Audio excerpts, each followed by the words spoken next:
Alright fellas, what's going on? My name's Edgar. Welcome to Go Fast RC. So today we are going to be looking at the diffs in this DBXL, and I'm also going to be kind of showing you guys how to remove them, because I saw someone on Facebook, on one of the Facebook groups, saying that there wasn't too many videos on how to remove the diffs from the DBXLs, and I have one, and I'm going to be doing the diffs today, so I may as well make a video out of it.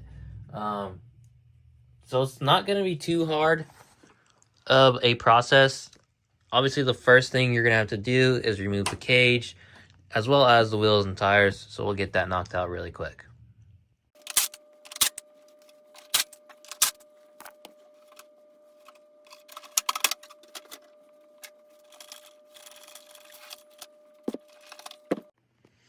Alright, so now that we have the body, the cage, the wheels and tires removed, the next step we're going to do is we're going to pull off the shocks. We're going to pull them off on all four corners, or if you're just maintaining the front or just the rear, you can pull the shocks off on whichever section of the truck you're working on. But I got to pull these off anyways because I put too light of shock fluid in them, so we're just going to deal with that off camera. But we're going to pull the shocks off. So to pull the shocks off, you're going to need a 3mm Allen head to get these bottom ones out. You're going to need an 8mm to get the nuts off the top. So let's get those taken off.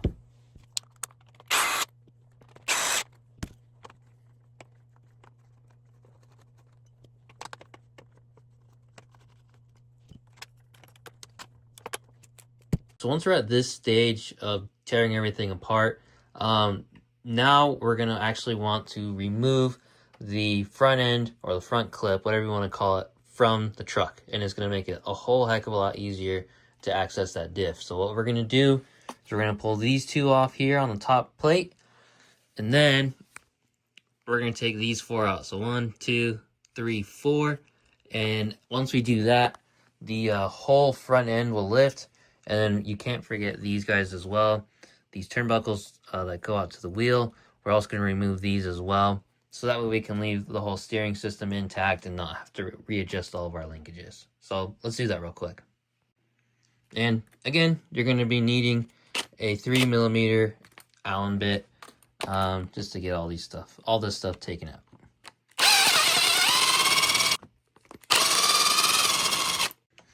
And then the final step is we're going to loosen up these bolts on our top brace, so that way the whole thing can kind of move around. And then this one, of course, this one's going to fight me. So if you find yourself in a situation where the top bolt is spinning but not coming out, it's because this bolt right here, kind of tough to see, but that bolt right there is a tiny bit loose. So I'm spinning the top and it's spinning down here on the bottom. So what you want to do is just make sure that you get yourself another 3mm. Get her to go in like that. Lock it in and then zip it out with your impact.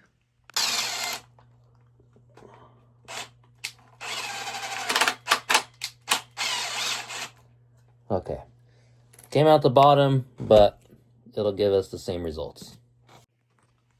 So you want to make sure that all this stuff is loose enough to where these pegs, these like alignment pegs, can actually lift up and out of the chassis so the whole bulkhead can slide forward. We're going to lift this up. Lift up the front end. And then she slides right out. Alright, again guys, I'm sorry it's kind of a crappy angle, but you guys gotta bear with me. I don't have a tripod or anything like that. So the next step we're gonna do is we're gonna pull off this front bumper, so that way we can access the screws to the shock tower. So first thing we're gonna do is we're gonna pull out the screws up here on the very top, and I want to say that these are 2.5. Yes, they are. So lift these up.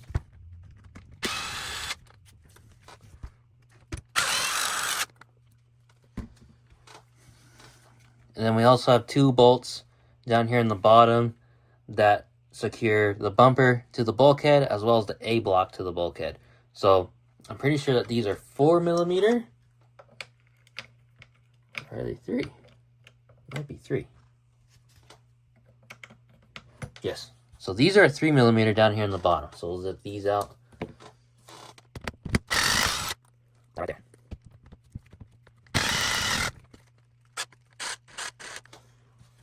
Alright, so now that we have our bumper taken off, you guys can clearly tell we have access to the shock tower. I actually think I'm incorrect. We probably don't have to take off these shock towers. We probably just have to pull this off, undo the sway bars, and then take these 4 bolts out, and then hopefully this whole gear case will come out. So let's try that. These are a 3mm, I think. Yes, they are. And all we gotta do is just zip these bad girls out. Then you do also want to pay attention to the length. The top ones are longer, the bottom ones are shorter.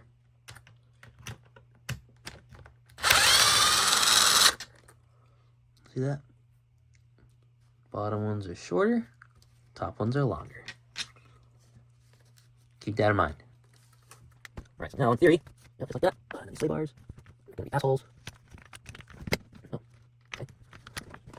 Okay, so the sleigh bars are fighting out when they come out, so I guess we don't really have to take them out, but this whole front end kind of just went a little floppy. So it's ready to go back. Pull it out like that. So I guess you don't have to take out the sway bars, but it does make it a little bit easier, a little bit nicer. But now we know you don't have to take them out, especially if they're fighting you. But this right here is what houses the actual differential itself. And then again, more 3mm bolts. Zip these out and the whole thing will come out.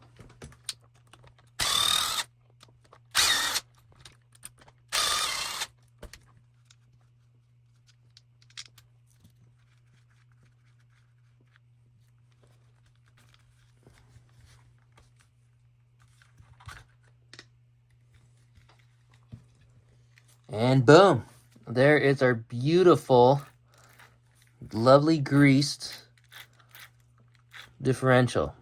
So what's the next step when you get to this point? Well, obviously you pull it out and then you put in whatever diff fluid you feel like putting in. So for me, I'm going to go with some 50,000 in the front, 30,000 in the rear, and then I think I have some 200,000 that can go in the center. Alright fellas, so the front end's all put back together, the diff be diffing. So now we're going to pull out this center diff. But to get to the center diff, it's going to take a couple extra steps. At least in my situation, since I got this sweet ass pipe on here. If you guys don't have this pipe, or you just have the can muffler, or you have a similar pipe where the header kind of bows out like this, your screws are one of your screws are going to be covered. So we're going to pull off this header and kind of just twist it up out of the way just so that way we can do it. So again, if you guys may or may not have this problem, if you guys do, then pull your header off. If you guys don't, lucky you.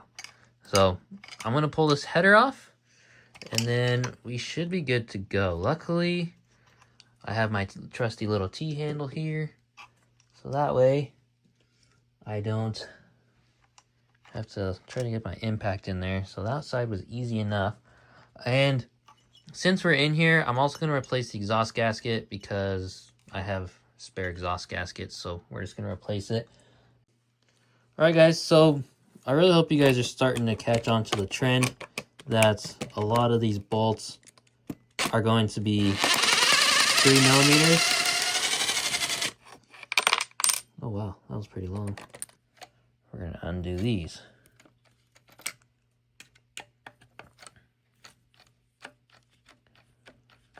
Alright, so now, before we pull this cover off, we have to pull these little rods out for the brakes.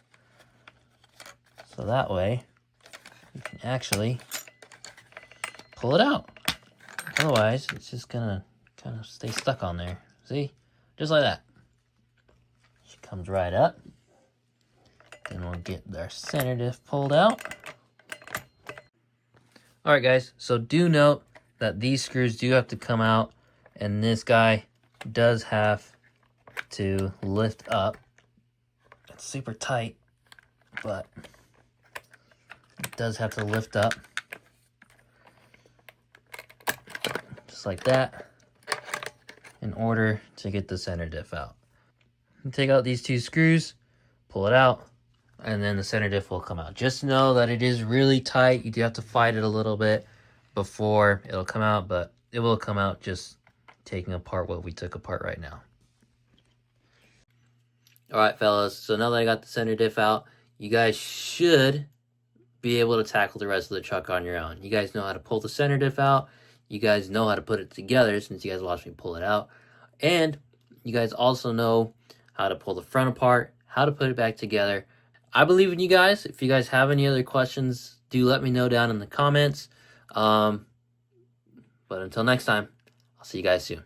Bye.